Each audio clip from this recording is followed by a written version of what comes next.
대법원 2023년 9월 21일 선고 2018도 13877 전원 합의체 판결 사건명 성폭력 범죄의 처벌 등에 관한 특례법 위반 친족 관계에 의한 강제추행 인정된 죄명 아동, 청소년의 성보호에 관한 법률 위반 위계 등 추행 1. 강제추행죄의 폭행 또는 협박의 의미에 관한 종래 대법원의 입장 및 변경 필요성 강제추행죄의 폭행 또는 협박은 상대방의 신체에 대하여 불법한 유형력을 행사, 폭행 불법한 유형력을 행사하거나 일반적으로 보아 상대방으로 하여금 공포심을 일으킬 수 있는 정도의 해악을 고지, 협박 해악을 고지하는 것이라고 보아야 하는지 여부, 적극 및 어떠한 행위가 이에 해당하는지 판단하는 기준 다수 의견 가 형법 및 성폭력 범죄의 처벌 등에 관한 특례법 이하 성폭력 처벌법이라 한다. 성폭력 처벌법은 강제추행죄의 구성 요건으로 폭행 또는 협박을 규정하고 있는데 대법원은 강제추행죄의 폭행 또는 협박의 의미에 관하여 이를 두 가지 유형으로 나누어 폭행 행위 자체가 곧바로 추행에 해당하는 경우, 이른바 기습추행형, 추행에 해당하는 경우에는 상대방의 의사를 억압할 정도의 것임을 요하지 않고 상대방의 의사에 반하는 유형력의 행사가 있는 이상 그 힘에 대소강력을 불문한다고 판시하는 한편 폭행 또는 협박이 추행보다 시간적으로 앞서 그 수단으로 행해진 경우, 이른바 폭행, 협박, 선행형. 수단으로 행해진 경우에는 상대방의 항거를 곤란하게 하는 정도의 폭행 또는 협박이 요구된다고 판시하여 왔다. 이하 폭행, 협박, 선행형 관련 판례 법리를 종래의 판례 법리라 한다. 강제추행죄의 범죄 구성 요건과 보호법익, 종래의 판례 법리의 문제점, 성폭력 범죄에 대한 사회적 인식, 판례 법리와 재판 실무의 변화에 따라 해석 기준을 명확히 할 필요성 등에 비추어 강제추행죄의 폭행 또는 협박의 의미는 다시 정의될 필요가 있다.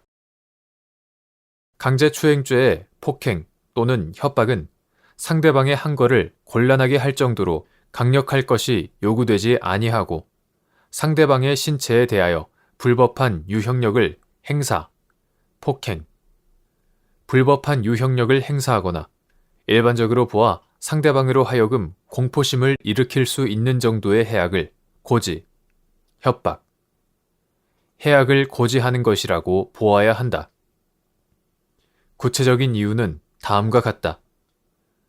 첫째, 강제추행죄에서 추행의 수단이 되는 폭행 또는 협박에 대해 피해자의 항거가 곤란할 정도일 것을 요구하는 종래의 판례 법리는 강제추행죄의 범죄 구성 요건이나 자유롭고 평등한 개인의 성적 자기결정권이라는 보호법익과 부합하지 아니한다.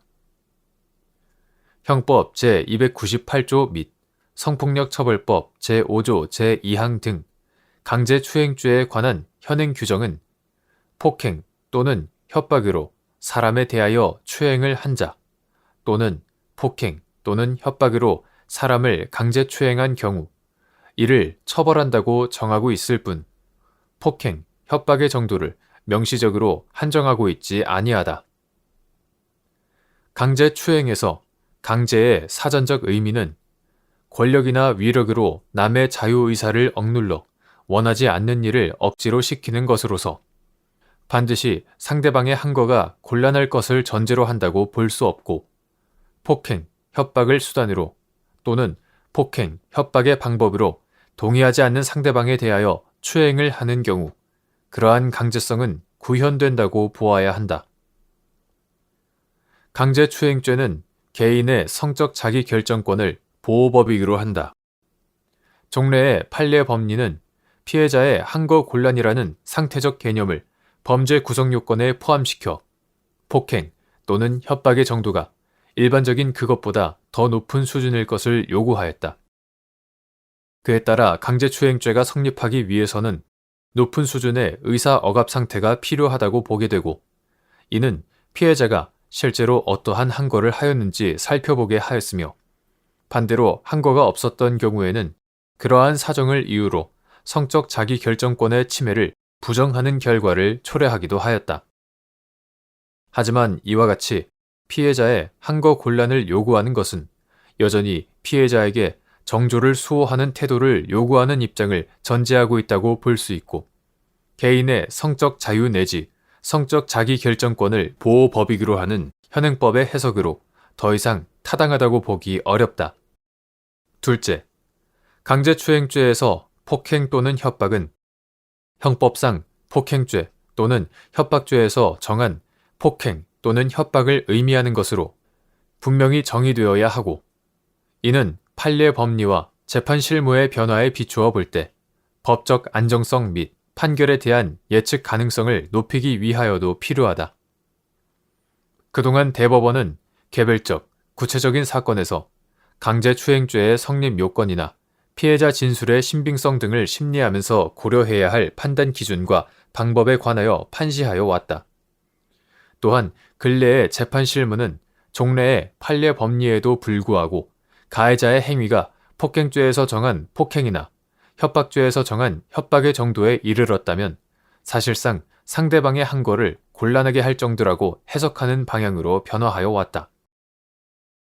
이러한 법원의 판례와 재판 실무는 강제추행죄의 보호법익의 변화를 반영함과 아울러 종래의 판례 법리에 따른 현실의 수사와 재판 과정에서 자칫 성폭력 범죄의 피해자에게 이른바 피해자 다움을 요구하거나 2차 피해를 야기할 수 있다는 문제인식을 토대로 형평과 정의에 합당한 형사재판을 실현하기 위한 것인 바.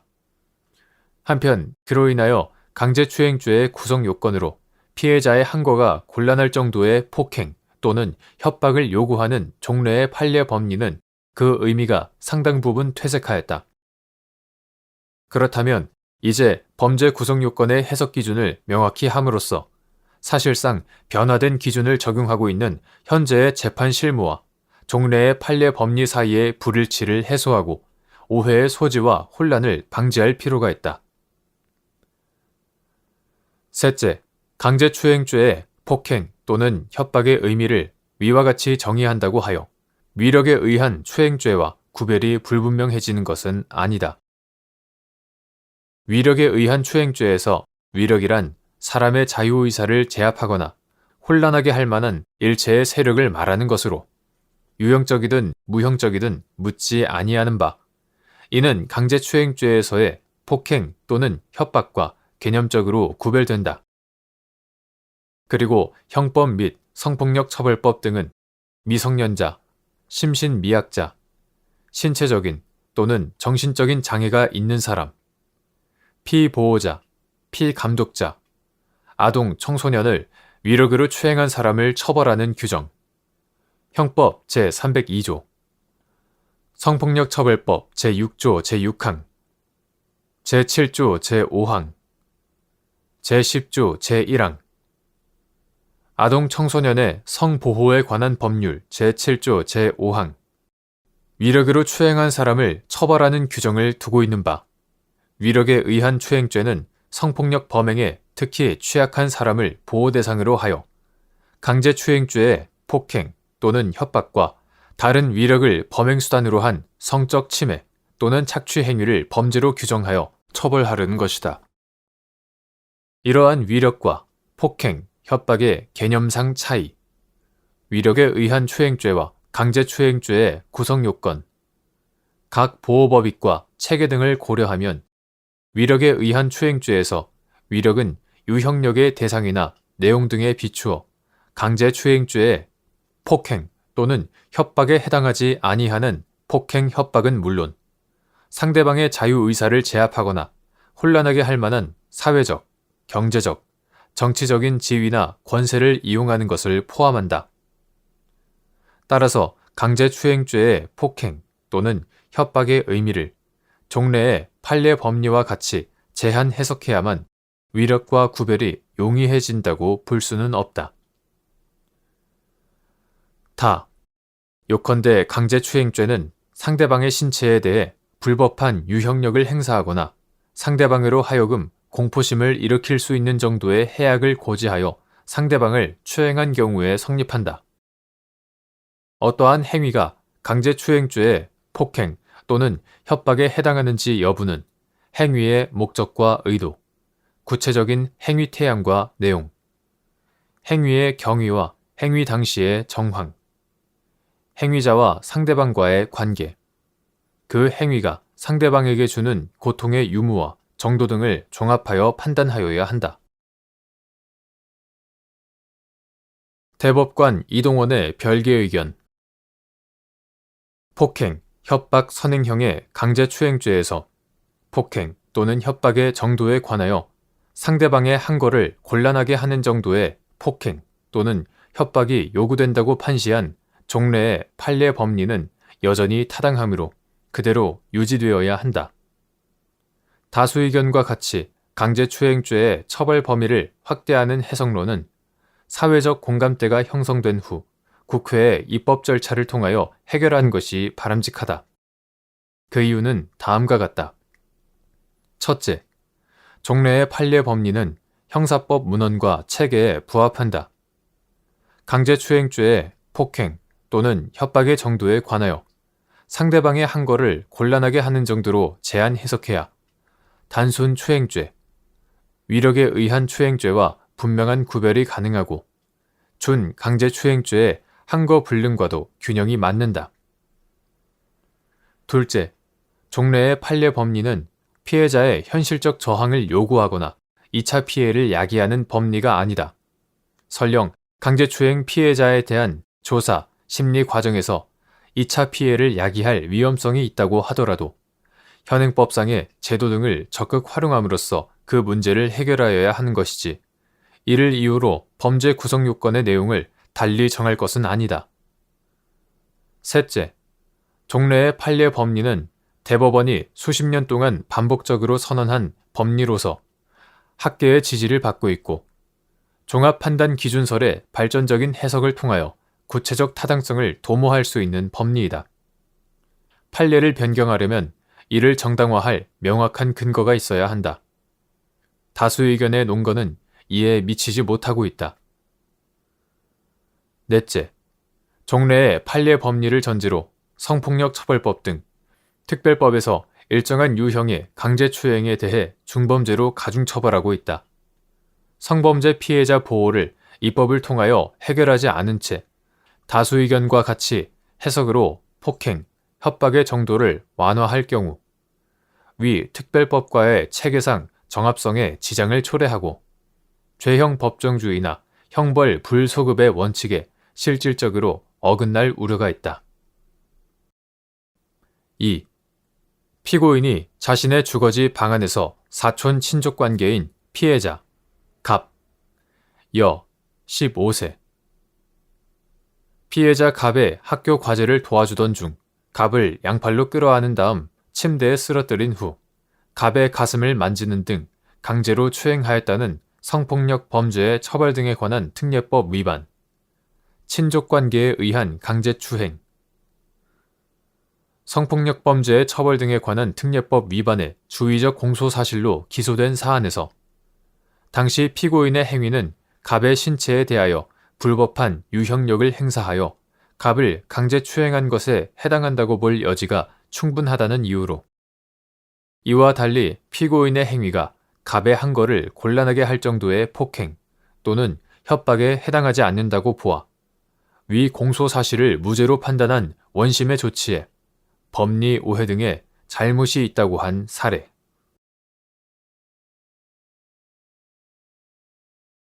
대법원 2023년 9월 21일 선고 2021도 11675 판결 사건명 근로자 퇴직급여 보장법 위반 1. 근로기준법상 근로자에 해당하는지 판단하는 기준 및 근로자성의 요건 중 종속적인 관계 유무를 판단하는 기준.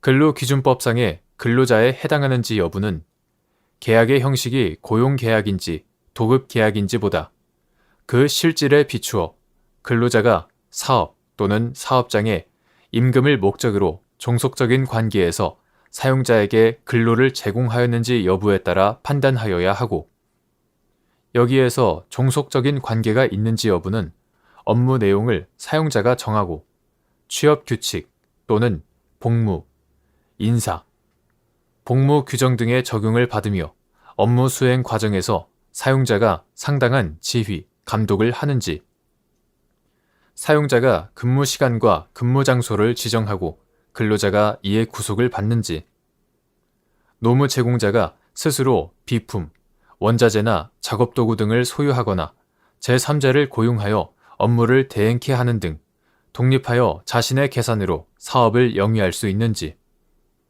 노무 제공을 통한 이윤의 창출과 손실의 초래 등 위험을 스스로 안고 있는지, 보수의 성격이 근로 자체의 대상적 성격인지, 기본급이나 고정급이 정하여졌는지 및 근로소득세의 원천징수 여부 등 보수에 관한 사항, 근로 제공 관계의 계속성과 사용자에 대한 전속성의 유무와 그 정도, 사회보장제도에 관한 법령에서 근로자로서 지위를 인정받는지 등의 경제적, 사회적 여러 조건을 종합하여 판단하여야 한다. 다만 기본급이나 고정급이 정하여졌는지, 근로소득세를 원천 징수하였는지, 사회보장제도에 관하여 근로자로 인정받는지 등의 사정은 사용자가 경제적으로 우월한 지위를 이용하여 임의로 정할 여지가 크기 때문에 그러한 점들이 인정되지 않는다는 것만으로 근로자성을 쉽게 부정하여서는 안 된다. 2. 의료소비자생활협동조합의 대표자로서 갑 의원을 운영하는 피고인이 의사 을과 을은 2년 동안 갑 의원에서 진료 업무를 수행하고 매월 보수를 받는다는 내용의 위탁진료 계약을 체결하였음에도 을의 퇴직금을 퇴직일부터 14일 이내에 지급하지 아니하였다고 하여 근로자 퇴직급여 보장법 위반으로 기소된 사안에서 위 계약의 형식이 위탁진료 계약이라고 하더라도 계약 내용의 가장 중요한 부분은 을이 정해진 시간 동안 갑 의원에서 진료 업무를 수행하고 피고인은 을에게 그 대가를 고정적으로 지급하는 것인 점 등 재반 사정을 종합하면 을은 임금을 목적으로 종속적인 관계에서 사용자에게 근로를 제공한 근로기준법상 근로자에 해당한다고 한 사례.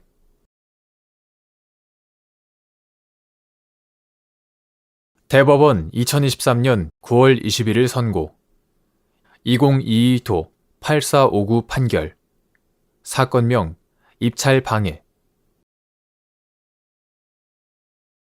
입찰방해죄가 위태범인지 여부. 적극. 입찰방해죄에서 입찰의 공정을 해하는 행위의 의미 및 가격 결정뿐 아니라 적법하고 공정한 경쟁 방법을 해하는 행위도 이에 포함되는지 여부. 적극. 입찰 참가자들 사이의 담합 행위가 입찰 방해죄로 되기 위해서는 반드시 입찰 참가자 전원 사이에 담합이 이루어져야 하는지 여부. 소극. 방해의 대상인 입찰의 의미. 입찰 방해죄는 위계 또는 위력 기타의 방법으로 입찰의 공정을 해하는 경우에 성립하는 위태범으로서 결과의 불공정이 현실적으로 나타난 것을 필요로 하지 않는다.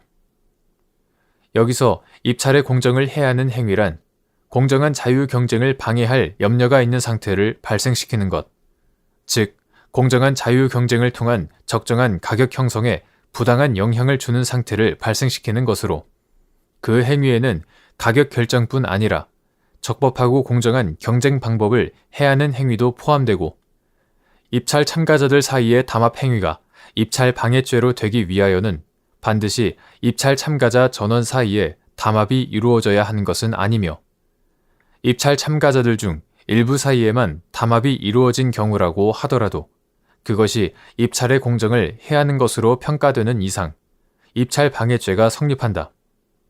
그리고 방해의 대상인 입찰은 공정한 자유 경쟁을 통한 적정한 가격 형성을 목적으로 하는 입찰 절차를 말하고 공적, 사적 경제 주체가 임의의 선택에 따라 진행하는 계약 체결 과정은 이에 해당하지 않는다.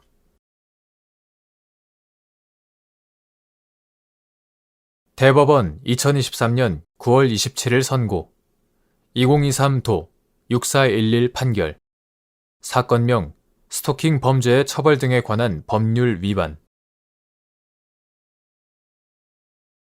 9. 스토킹 범죄의 처벌 등에 관한 법률 제2조 제1호 강목의 행위가 객관적, 일반적으로 볼 때 이를 인식한 상대방으로 하여금 불안감 또는 공포심을 일으키기에 충분한 정도라고 평가되는 경우 현실적으로 상대방이 불안감 내지 공포심을 갖게 되었는지 여부와 관계없이 스토킹 행위에 해당하는지 여부 적극 이때 9. 스토킹 범죄의 처벌 등에 관한 법률 제2조 제1호 강목의 행위가 객관적, 일반적으로 볼 때 상대방으로 하여금 불안감 또는 공포심을 일으키기에 충분한 정도인지를 판단하는 방법. 스토킹 행위를 전제로 하는 스토킹 범죄는 행위자의 어떠한 행위를 매개로 이를 인식한 상대방에게 불안감 또는 공포심을 일으킴으로써 그의 자유로운 의사결정의 자유 및 생활 형성의 자유와 평온이 침해되는 것을 막고 이를 보호법익으로 하는 위헌범이라고 볼 수 있으므로 9. 스토킹 범죄의 처벌 등에 관한 법률 2023년 7월 11일 법률 제19518호로 개정되기 전의 것 이하 9. 스토킹 처벌법이라 한다. 9. 스토킹 처벌법 제2조 제1호 강목의 행위가 객관적, 일반적으로 볼 때 이를 인식한 상대방으로 하여금 불안감 또는 공포심을 일으키기에 충분한 정도라고 평가될 수 있다면 현실적으로 상대방이 불안감 내지 공포심을 갖게 되었는지 여부와 관계없이 스토킹 행위에 해당하고 나아가 그와 같은 일련의 스토킹 행위가 지속되거나 반복되면 스토킹 범죄가 성립한다. 이때 9. 스토킹 처벌법 제2조 제1호 강목의 행위가 객관적, 일반적으로 볼 때 상대방으로 하여금 불안감 또는 공포심을 일으키기에 충분한 정도인지는 행위자와 상대방의 관계, 지위, 성향, 행위에 이르게 된 경위, 행위 태양, 행위자와 상대방의 언동, 주변의 상황 등 행위 전후의 여러 사정을 종합하여 객관적으로 판단하여야 한다.